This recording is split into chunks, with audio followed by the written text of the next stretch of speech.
অসংখ্য ইস্যু আছে পুরো মুসলিম বিশ্বে, যেখানে তাকাবেন সত্যিকারের মুসলিমরা আজকে নির্যাতিত, নিপীড়িত।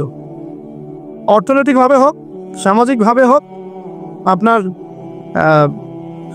পারিবারিকভাবে হোক, ধর্মীয়ভাবে হোক, বিভিন্নভাবে তাদেরকে হ্যারাস করা হয়েছে। এই মাজলুমদের পক্ষে কথা বলার মতো সৎসাহস হয়নি।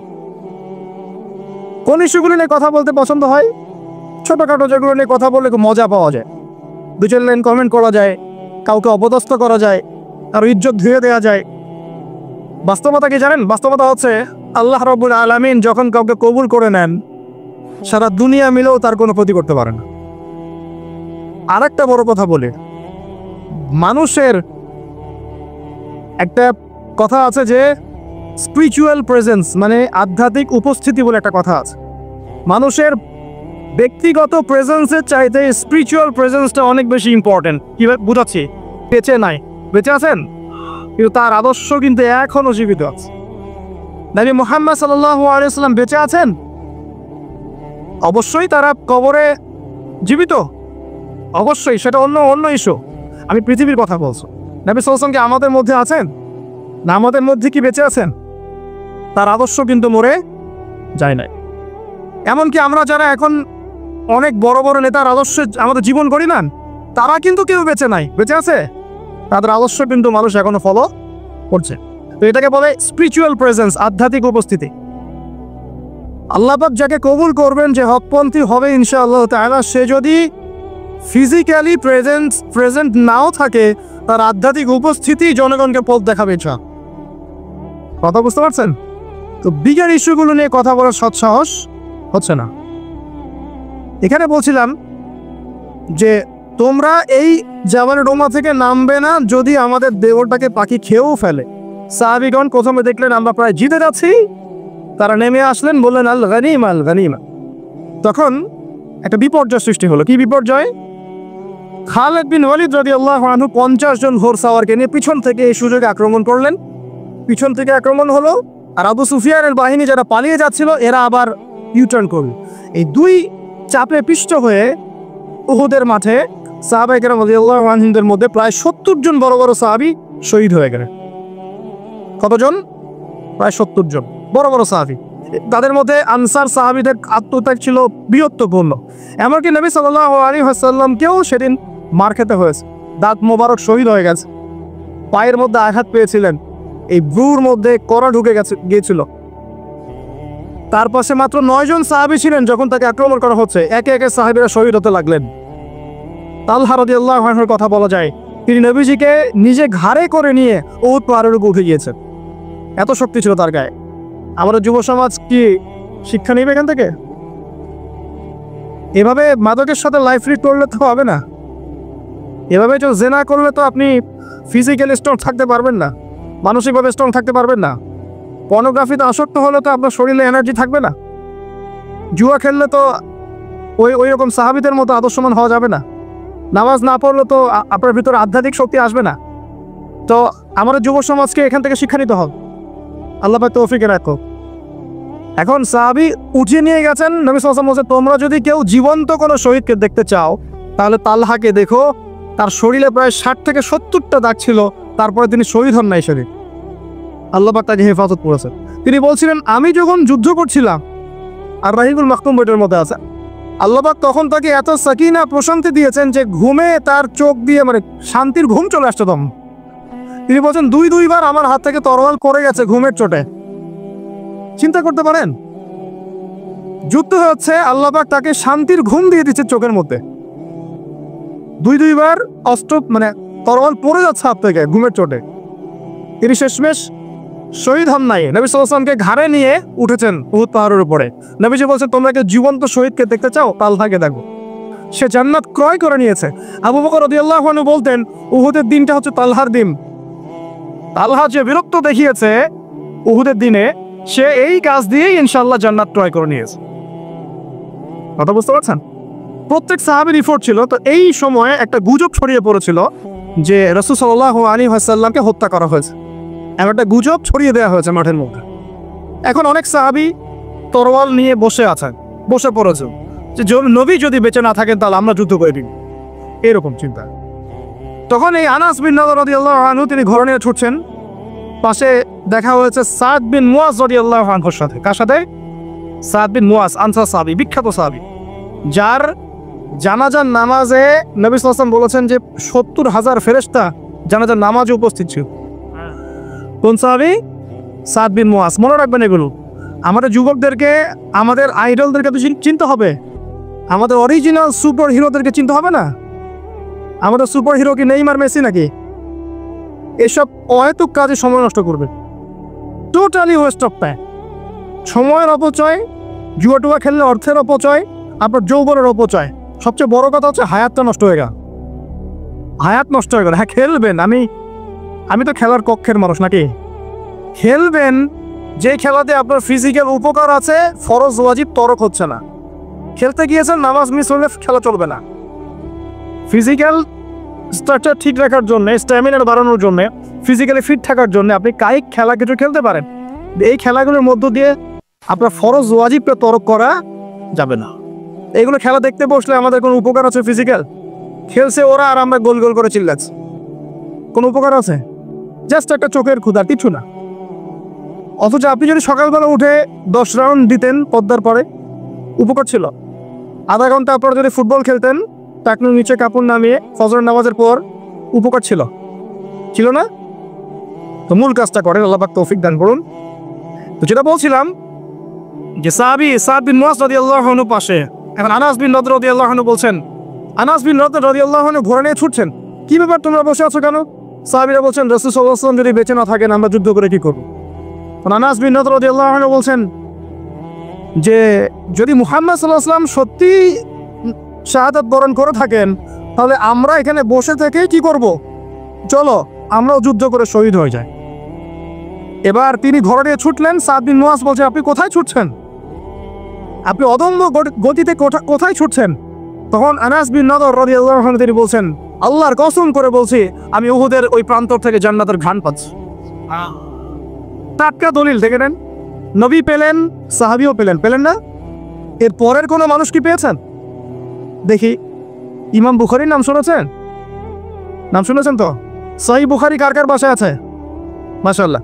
একটা কথা বলে দেই, যারা বিগিনার, ইসলামে যারা বিগিনার প্র্যাকটিস করছেন নতুন, শুরুতেই সহিহ বুখারী হাতে নিয়ে পড়া শুরু করবেন না। কেন নসিহতটা করলাম এটা আপনি পরে বুঝতে পারবেন। মনে করেন আপনি মেডিকেল সায়েন্স সম্পর্কে জানতে যাচ্ছেন, শুরুতেই কি আপনি বড় লেভেলের কোনো বই নিয়ে বসবেন পড়তে? এটা কি হবে? আপনি গ্র্যাজুয়ালি আগাতে হবে। প্রথমে রিয়াদুস সালিহিনের মতো বই বা হাদিসে আরবাইন, বুলুগুল মারাম, মিশকাত, ফয়জুল কালাম, এই টাইপের বইগুলো পড়ে আগে আপনি আপনার জ্ঞান গরিমাকে বাড়াবেন, আরবি শিখবেন, এবারত করা শিখবেন, নাহু সরফ জানবেন, তারপরে আস্তে আস্তে ওস্তাদের কাছে গিয়ে এগুলো পড়বেন। এবং এগুলোর মধ্যে সব কিছু বুঝতে পারবেন জরুরি না। অনেক কিছু আপনি বুঝতে পারবেন না, যেটা বুঝতে পারবেন না আলেম ওলামার কাছে গিয়ে জিজ্ঞাসা করুন। একা একা পণ্ডিতি করতে যাবেন না। একা পণ্ডিতি করতে গিয়ে বহু মানুষ বিভ্রান্ত হয়ে গেছে। একা পণ্ডিতি করতে গিয়ে কেউ বলছে যে কোরআন মানি, হাদিস মানি না, বলছে না? অনেকে বলছে তাকদীর বলতে কিচ্ছু নাই। অনেকে বলছে তাকদীরই সব, কর্মের কোনো স্বাধীনতা নাই। একদল বলছে যে লা ইলাহা ইল্লাল্লাহ মুখে পড়লেই হবে, আমলের কোনো দরকার নাই। আরেকদল বলছে যে কবিরা গুনাহ করলেই কাউকে হত্যা করা যায়। মানে মানুষ বিভ্রান্ত হচ্ছে। আবার নতুন একদল টাটকা, এরা বলছে যে নবী সাল্লাল্লাহু আলাইহি ওয়াসাল্লামই শেষ নবী নন, আরও নবী আসতে পারে না। একা পণ্ডিত হওয়া যাবে না, আলেম ওলামার সোহবত লাগবে।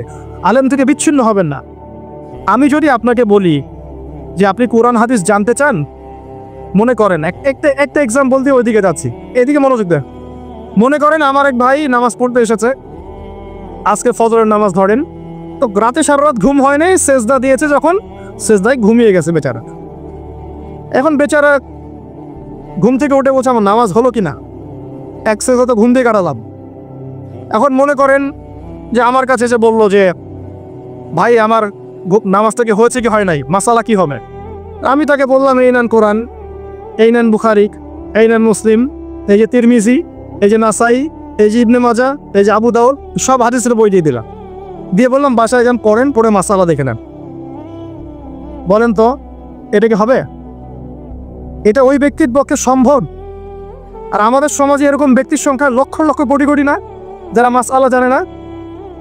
সবাই জানে, যারা মুস্তাহিদ তারা না হয় জানে, সবাই কি জানে? ম্যাক্সিমামই জানে না। তাহলে ওই ভাই যে আমাকে জিজ্ঞাসা করলেন আর আমি যে বললাম একটা মাসালা, সে আমাকে ফলো করলো, এটা কি তার অন্যায় হয়েছে? এটা কি তার জন্য হারাম? সে কি শিরক করে ফেলেছে? সে কি বেদাত করে ফেলেছে? এই জিনিসটা বুঝতে হবে। প্রিয় ভাই, আলেম ওলামা থেকে ডিটেলস ধরে নয়, সম্পর্ক রাখবেন। তো এটা গেল রাসূলের এক্সাম্পল দিলাম, দলিল দিলাম, মেরাজের রাতের ঘান আনাস বিন নাদর রাদিয়াল্লাহু আনহুর দলিলটা দিলাম। এরপর কি কোনো কারো ক্ষেত্রে এটা পাওয়া যায়? দলিল তো অনেক পাওয়া যায়, কিন্তু এগুলো কোরআন সুন্নাহর রেফারেন্স না, এই কারণে মানুষ বলতে পারে এটা তো কোরআনে নাই, হাদিসে নাই। রিনাউন্ড একটা দলিল হচ্ছে ইমাম বুখারীর ঘটনা। আমরা জানি তিনি হাদিসগুলোকে একদম বাছাই করে করে সহিহ হাদিসগুলোকে নিয়ে একটা কিতাব রচনা করেছেন, সংকলন করেছেন। তার ইন্তেকালের পরে তার যে কবর, সেখান থেকে মেশক আম্বরের গন্ধ আসা শুরু করে। এর রিনাউন্ড ঘটনা, সবাই জানে, জিজ্ঞাসা করে দেখ।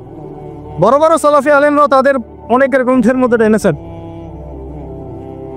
এরপরেও কি সম্ভব? এই যুগে কি এটা সম্ভব? মাওলানা তারেক জামিল নাম শুনেছেন? তারেক জামিল হুজুর হাফিজাহুল্লাহ, আল্লাহ পাক তাকে দীর্ঘ নেখায় দারাজ করুক। দেখবেন তিনি এই কয়দিন আগে সফর করেছেন, দাওয়াতি তাবলিগের সফর। মুয়াজ বিন জাবাল রাদিয়াল্লাহু আনহুর কবরের পাশে দাঁড়িয়েছে। কবরের পাশে দাঁড়িয়ে তিনি সুরধান পাচ্ছেন। পাওয়ার পরে তিনি চেক করছেন যে এটা কি কাপড় থেকে আসছে নাকি এটা মাটি থেকে আসছে, কোত্থেকে আসছে। তখন তিনি চলে গেলেন, গিয়ে আবার একটা সফর করে পরের দিন আবার আসলেন। এসে দেখেন সেম ঘটনা।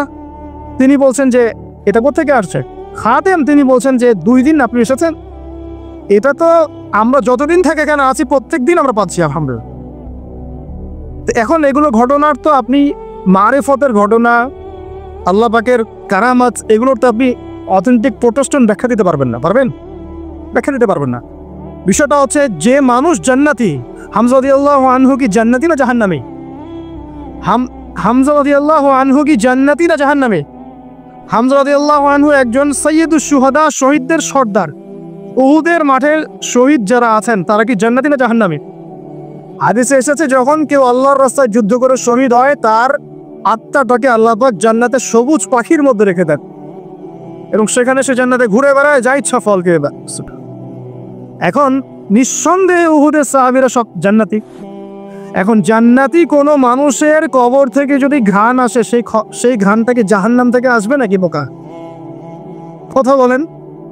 জান্নাতি কোনো মানুষের কবর থেকে যদি সত্যি সত্যি ঘ্রাণ আসা শুরু করে আর কিছু মানুষ সেটা পায়, সেই কবর থেকে কি জাহান্নামের গন্ধ আসবে? জান্নাতের গন্ধ আসবে। আর যদি আমরা বলি যে মাশাআল্লাহ মদিনার পরিবেশটা পুরো জান্নাতি পরিবেশ, তার মানে কি মদিনাকে জান্নাতের সাথে তুলনা করা হলো? কথা বোঝেন নাই? আমরা যদি বলি বাহ মদিনার পরিবেশটা মাশাআল্লাহ জান্নাতি, এই কথার মধ্য দিয়ে কি মদিনাকে জান্নাতের সাথে তুলনা করা হয়েছে? কিসের সাথে কি মিলে তালগোল পাখি অনলাইন বরং করে আল্লাহ ভালো জান। আমি খুবই ইন্টেলেকচুয়াল লেভেল দেখে আমি খুবই হতাশ যে মানুষের ইন্টেলেকচুয়াল লেভেল এত নিচু হতে পারে। আর কোরআনে যে আল্লাহ পাক বলেছেন জান্নাত এমন জায়গা যা কোনো চোখ দেখে নাই, কোনো কান শোনে নাই, কোনো হৃদয় কল্পনা করে নাই, এই আয়াত কি আমরা জানি না? এই আয়াত আমরা জানি না? সুবহানাল্লাহ। আর মনে করেন আপনি মুয়াজ বিন জাবাল রাদিয়াল্লাহু আনহুর কবরের কাছে গিয়েছেন, আপনি সুঘ্রাণ পেয়েছেন, এর মানে কি আপনি কবর পূজারী হয়ে গেছেন? কেউ পেয়েছে কেউ পায় নাই, আল্লাহু আ'লাম। আল্লাহ পাক যাকে ইচ্ছা তাকে পাওয়াবেন, যাকে ইচ্ছা না তাকে পাওয়াবেন না। তা আল্লাহ পাকের ইখতিয়ার। আল্লাহ পাক যদি কাউকে পাওয়ান, আপনি সেখানে বিতর্কে সৃষ্টি করছেন কেন? বড় বড় ইস্যু নিয়ে কোনো কথা নাই, পেট্রো ডলার নিয়ে দুটো কথা বলতে পারেন না, ইয়েমেনের বম্বিং নিয়ে দুটো কথা বলতে পারেন না, আরবের বিভিন্ন কারাগারে বড় বড় শায়েখরা যে কারাগারে পচে পচে মরছে তাদের নিয়ে দুটো কথা বলতে পারেন না, হলয়ের উৎসব চোখের সামনে হয়ে গেল, দুটো কথা বলতে পারলেন না। সুবহানাল্লাহ। মানুষ দিন দিন কাদিয়ানি হয়ে যাচ্ছে, কেউ শিয়া হয়ে যাচ্ছে, কেউ এই যে আহলে কোরআন হয়ে যাচ্ছে, কত ফেরকা। কথা বলার সুযোগ নাই, কথা বলার ইস্যু নাই। মানে দিনের সব কাজ করা শেষ, এখন এই ক্ষুদ্র ক্ষুদ্র বিষয়গুলো আমাকে দেখতে হবে। এখানে মূল বিষয়টা কি? মূল বিষয় হচ্ছে হিংসা। 1 নম্বর কি? হিংসা। 2 নম্বর পরশ্রীকাতরতা।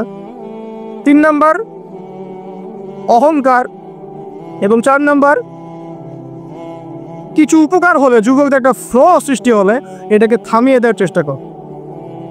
এই চেষ্টা আগেও করেছেন, বলে রাখি, পাবলিকলি বলে দিই, এই চেষ্টা আগেও করেছেন বিভিন্নভাবে অপবাদ দিয়ে, কোনো দোষ নাই, নির্দোষ মানুষকে বলেছেন যে সে অমুক জঙ্গি সংগঠনের সদস্য, সে অমুক সন্ত্রাস, অমুক তমুক,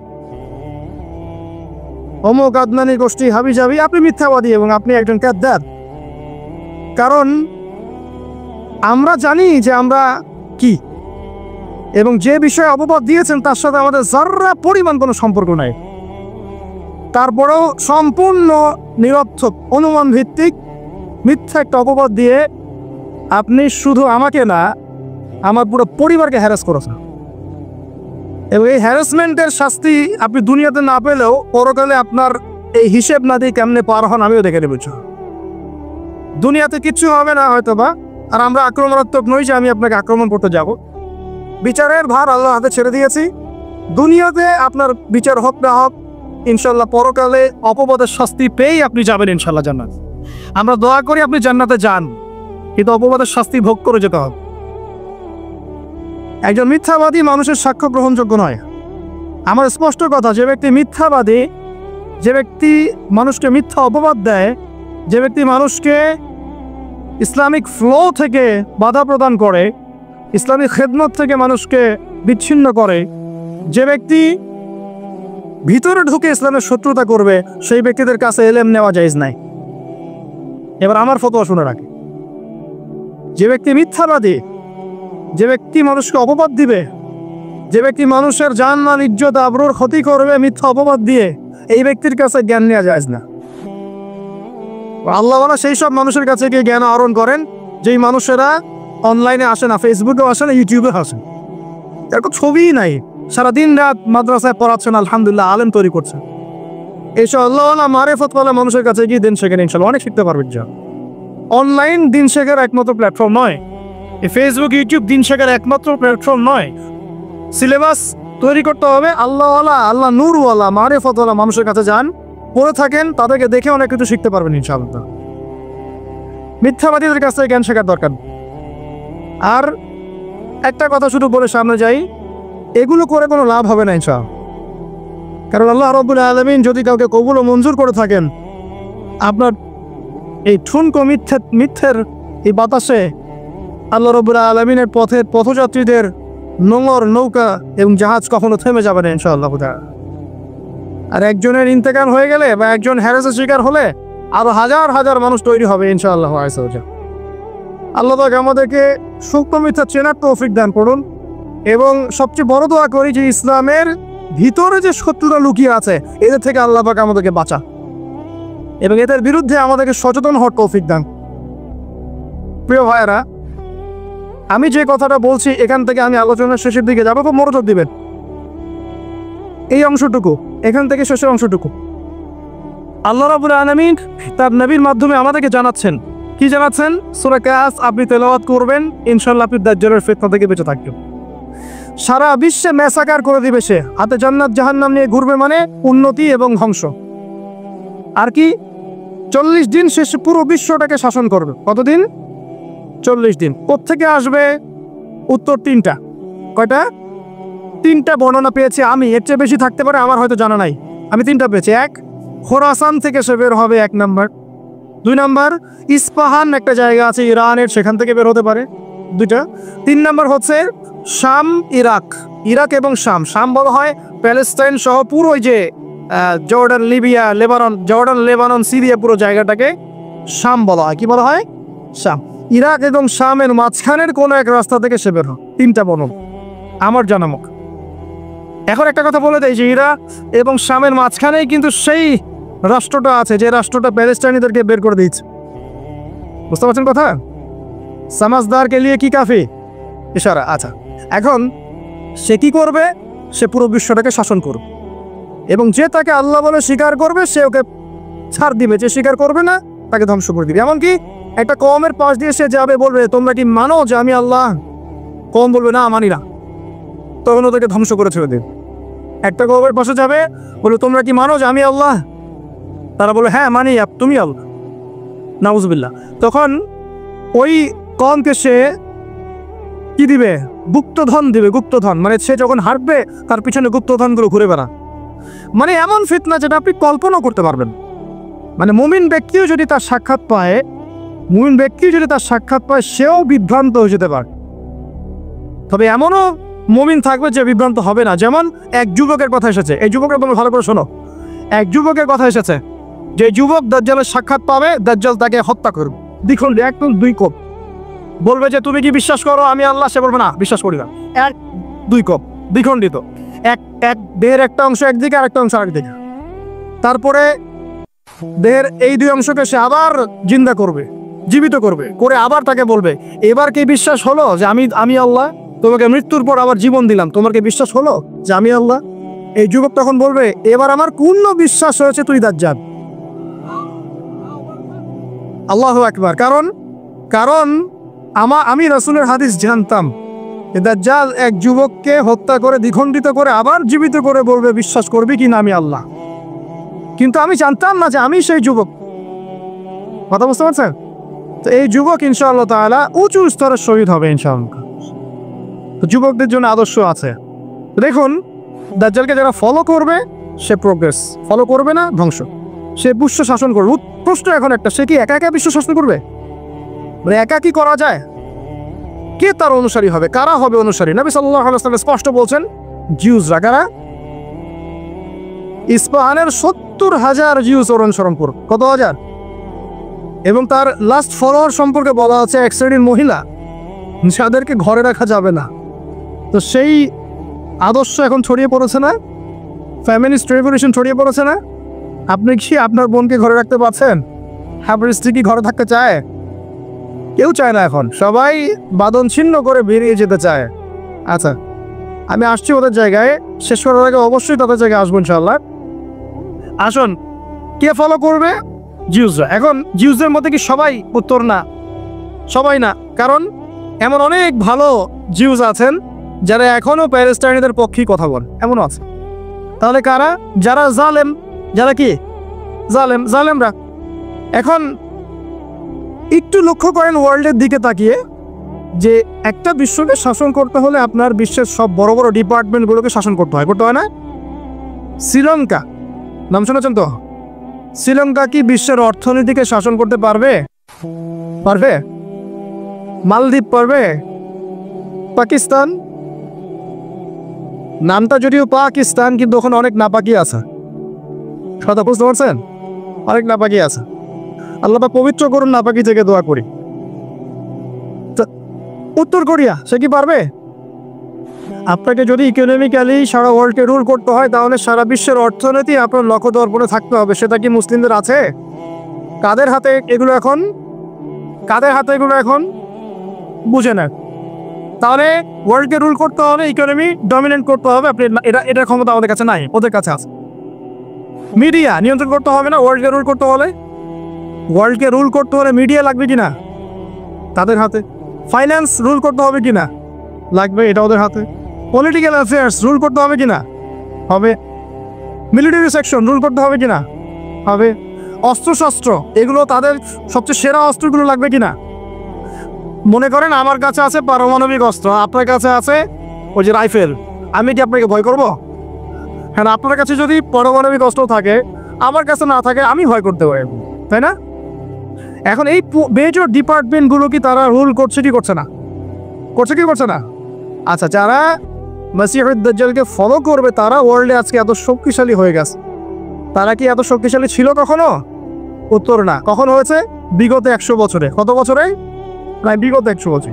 এখন আপনাকে বাঁচাবে কে তাদের থেকে? আল্লাহ পাক কি বলছেন? কোন সূরা? আল্লাহ পাক বলছেন না, রাসূল সাল্লাল্লাহু আলাইহি ওয়াসাল্লাম বলছেন। কে বলছেন? রাসূলুল্লাহ সাল্লাল্লাহু আলাইহি ওয়াসাল্লাম বলছেন কোন সূরা বাঁচাবে? সূরা কাহফ। প্রথমে সূরা কাহফ থেকে একটা ছোট্ট অংশ বলি, তারপর আমি শেষের দিকে যাচ্ছি। এই অংশটা মনোযোগ দিয়ে শোনেন। এই সূরার মধ্যে 4টা ঘটনা আছে। কয়টা ঘটনা? একটা আসহাবুল কাহফের ঘটনা, 2 নাম্বার 2 বন্ধুর ঘটনা। এক বন্ধু খুব বস্তুবাদী, আরেক বন্ধু হচ্ছে দরিদ্র মুমিন। 3 নাম্বার হচ্ছে যুলকারনাইন বাদশাহ বা নবী, অনেক কথা বলেন, আলাইহিস সালাম, তার ঘটনা।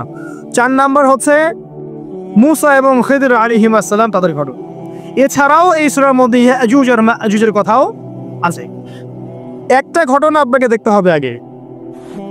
একটু বিশৃঙ্খলা করবেন না, প্লিজ বসেন। আমরা বেশি লম্বা করবো না আলোচনা, একটু বসেন। কোন ঘটনা? যদি কোনো প্রশ্ন থাকে আপনাদের চিরকুটে লিখবেন, লিখে ভলেন্টিয়ারের কাছে দিবেন। আমরা শেষে যদি সময় পাই দেওয়ার চেষ্টা করব ইনশাআল্লাহ। একটা ঘটনা, মুসা আলাইহিস সালাম দাঁড়িয়ে লেকচার দিচ্ছেন, জনগণ শুনছেন। একজন দাঁড়িয়ে বললেন, নবী মুসা আপনি অত্যন্ত চমৎকার আলোচনা করেছেন, আপনার চেয়ে কোনো জ্ঞানী মানুষ কি পৃথিবীতে আছে? নবী মুসা বলছেন না। আল্লাহ পাক ধরলেন, না তোমার চেয়েও জ্ঞানী মানুষ আছে। মুসা আলাইহিস সালাম বলছেন, কে সেই মানুষ? আমি তার সাথে সাক্ষাৎ করতে চাই। আল্লাহ পাক বললেন, তুমি 2 সাগরের মিলনস্থলে তাকে পাবে। তিনি চলে গেলেন, গিয়ে দেখলেন হ্যাঁ সেখানে একজন মানুষ আছে, তার নাম খিদির। কি নাম? নবী মুসা বললেন, হাল আত্তাবিউকা আলা আন তুআল্লিমানি মিম্মা উল্লিমতা রুশদা। হে খিদির, আমি কি আপনার অনুসরণ করতে পারি এই শর্তে যে আপনি আমাকে জ্ঞান শিক্ষা দিবেন যা আল্লাহ আপনাকে শিখিয়েছেন? খিদির বলছেন, ইন্নাকা লান তাস্তাতিআ মাইয়া সাবরা, তুমি আমার সাথে ধৈর্য ধরতে পারবে না। আগেই বলে দিলেন, এত দূরদর্শিতা, আগেই বলে দিলেন ধৈর্য তুমি ধরতে পারবে না। কথা বুঝতে পারছেন? মুসা আলাইহিস সালাম বলছেন, না ইনশাআল্লাহ আমি ধৈর্য ধরবো। আচ্ছা ঠিক আছে, চলো আমার সাথে। তারা চললেন, সামনে নৌকা, নদী পার হলেন। নদী পার হওয়ার আগেই নৌকা ফুটা করে দিলেন। একটা মাঝি, পদ্মা নদীর মাঝি আমাকে যদি ফ্রি নৌকা পার করে দেয় আর আমি তার নৌকাটা ফুটা করে দেই, অন্যায় না? খিদির আলাইহিস সালাম এটা করলেন। মুসা আলাইহিস সালাম বলছেন, এটা কি করলেন আপনি? অন্যায় করলেন। খিদির বলেন, আমি বলি নাই আপনাকে আপনি প্রশ্ন করবেন না, আপনি ধৈর্য ধরতে পারবেন না। ঠিক আছে, ভুল হয়ে গেছে, চলেন সামনে। আবার যাচ্ছেন, একটা বাচ্চা, ছোট বাচ্চা ডেকে নিলেন, হত্যা করে ফেললেন। এটা কি করলেন? নিষ্পাপ বাচ্চাকে হত্যা করলেন। আমি কি বলি নাই তুমি সবর করতে পারবে না? তিনি বলছে হ্যাঁ ঠিক আছে। আরেকবার প্রশ্ন করলে আমাকে সাথে নিয়েন, চলেন। এবার সামনে গিয়ে একটা দেয়াল পড়ে আছে, একটা গ্রামে গেলেন। গ্রামে গিয়ে বললেন, নাস্তা পানি কিছু হবে কিনা, সৌজন্যমূলক। কেউ কোনো নাস্তা পানি দিল না, কোনো সৌজন্যমূলক আচরণই করলো না। ও যে বাসায় মেহমান আসলে বলে না, খেয়ে আসছেন না গিয়ে খাবেন, ওই টাইপের ছিল আর কি। তো যাই হোক, তিনি দেখলেন যে ওদের একটা দেয়াল করে গেছে বেচারা। ওই দেয়ালটাকে তিনি আবার শক্ত করে নির্মাণ করে রেখে দিলেন। মুসা আলাইহিস সালাম বললেন যে এটা কি করলেন? নাস্তা পানিও দিল না, ভালো ব্যবহারও করলো না, আপনি উল্টা তার এই উপকার করলেন বিনা পারিশ্রমিকেই। কিছু আজর নিতেন তাহলে তো ভালো হতো। তো খিদির আলাইহিস সালাম বলেন, এটা হাদা ফিরাকু বাইনি ওয়া বাইনাক, আমার তোমার মাঝে এখন ফিরাক, পার্থক্য হয়ে গেল, আর আমাদের পথ চলা হলো না। তবে যাওয়ার আগে আমি জানিয়ে দিই, ওই নৌকা ফুটা করেছিলাম এই কারণে, যদি ফুটা না করতাম তাহলে জলদস্যু নৌকাটা নিয়ে যেত। ফুটা করে দিয়েছি, এই খারাপ নৌকা তারা আর নেবেন। ঠিক আছে কথা? 2 নাম্বার, বাচ্চাকে যদি হত্যা না করতাম এই বাচ্চা বড় হয়ে বড় কাফের হতো এবং পিতা মাতাকেও কুফরিতে নিয়ে আসতো। এটা আমি আল্লাহর হুকুমে করেছি, একা একা করি নাই। 3 নাম্বার, এই দেয়াল নির্মাণ করেছে এই কারণে, এই দেয়ালের নিচে 2 জন এতিম বাচ্চার দেখে যাওয়া পৈতৃক সম্পত্তি আছে। এটা নির্মাণ করে দিয়েছি, মানুষ এটা সিজ করতে পারবে না, তারা যখন বড় হবে তখন নিয়ে যান। এই 3টা ঘটনাতে একটু ফোকাস করেন। কোন সূরা আছে তাই? সূরা কাহফ। এই 3টা ঘটনাতেই বাহ্যিক চোখে যা দেখা যাচ্ছে সেটা সত্য নয়, ভিতর থেকে যা দেখছেন সেটা সত্য। কথা বুঝতে পারছেন? তো সূরা কাহফ আপনাকে দাজ্জাল থেকে বাঁচাবে মানে কি? দাজ্জালীয় ফিতনার যুগে বাইরের চোখে আপনি যা দেখবেন সেগুলো সবসময় সত্য হবে না। রিয়েলিটি আর ভিজুয়াল ওয়ার্ল্ডের মধ্যে আকাশ পাতাল পার্থক্য থাকবে। এটা হচ্ছে দাজ্জালের যুগ। আমি বোঝাতে পারছি না। রিয়েলিটি আপনি দেখছেন বিশ্ব এগিয়ে যাচ্ছে, খুব সুন্দর। বাস্তবতা হচ্ছে যে বিশ্ব এগিয়ে যাচ্ছে আস্তে আস্তে কিয়ামতের দিকে। রিয়েলিটি দেখবেন যে ইকোনমি খুব প্রোগ্রেস হচ্ছে, হ্যাঁ, মানে মানুষের জীবনযাত্রার মান একদম উন্নতির দিকে। বাস্তবতা হচ্ছে পুরো ওয়ার্ল্ডের ইকোনমিক সিস্টেমটা ধ্বংসের মুখে আছে। রিয়েলিটি হচ্ছে বাহ্যিক চোখে আপনি দেখছেন মেয়েরা এগিয়ে যাচ্ছে, ফ্যামিলিস্ট রেভলিউশন, মাথা খারাপ অবস্থা। ঠিক আছে, বাস্তবতা হচ্ছে মেয়েরা জাহান্নামের দিকে এগিয়ে যাচ্ছে। রিয়েলিটি আপনি দেখছেন চোখ দিয়ে যুবকরা খুব এগিয়ে যাচ্ছে, হ্যাঁ, সবাই উচ্চশিক্ষিত হচ্ছে মাশাআল্লাহ। বাস্তবতা কি জানেন? তাদের আত্মাগুলো দিন দিন মরে যাচ্ছে। রিয়েলিটি দেখছেন যে পরিবারগুলো খুব সুখী, আমরা একদম বিল্ডিং তুলতেছি মাশাআল্লাহ, জমি জমা কিনতেছি। বাস্তবতা কি জানেন? পরিবারগুলোতে শান্তি নাই। আমি বোঝাতে যাচ্ছি, দাজ্জালীয় ফিতনার যুগে ভিজুয়াল ওয়ার্ল্ড মানে যা আপনি বাহ্যিক চোখে দেখছেন আর রিয়েলিটির মধ্যে আকাশ পাতাল পার্থক্য থাকবে, ঠিক খিদির এবং মূসা আলাইহিস সালামের ঘটনার মতো। বুঝতে পারলাম? অতএব আপনাকে দাজ্জাল, তার সভ্যতা, তার ফিতনা, তা থেকে বেঁচে থাকার পথ বুঝতে হলে আগে দৃষ্টিভঙ্গি চেঞ্জ করতে হবে। কি করতে হবে? দৃষ্টিভঙ্গি চেঞ্জ করতে হবে। খিদিরের দৃষ্টিভঙ্গি লাগবে। কার দৃষ্টিভঙ্গি? খিদির আলাইহিস সালামের। শুধু বাহ্যিক চোখ দিয়ে দেখলে হবে না, এক্সটার্নাল ভিশন দিয়ে দেখলে হবে না, ইন্টারনাল অবজারভেশনের দরজাটা খুলতে হবে। এখন এটা খুলে আপনি বিশ্বকে দেখেন, পরিবারকে দেখেন, সমাজকে দেখেন, রাষ্ট্রগুলোকে দেখেন, আপনি বুঝতে পারবেন যে ফিতনা কি পরিমাণে ধেয়ে এসেছে। এটাই নবী সাল্লাল্লাহু আলাইহি ওয়াসাল্লাম বলছিলেন, তোমাদের পরে এমন একটা যুগ আসছে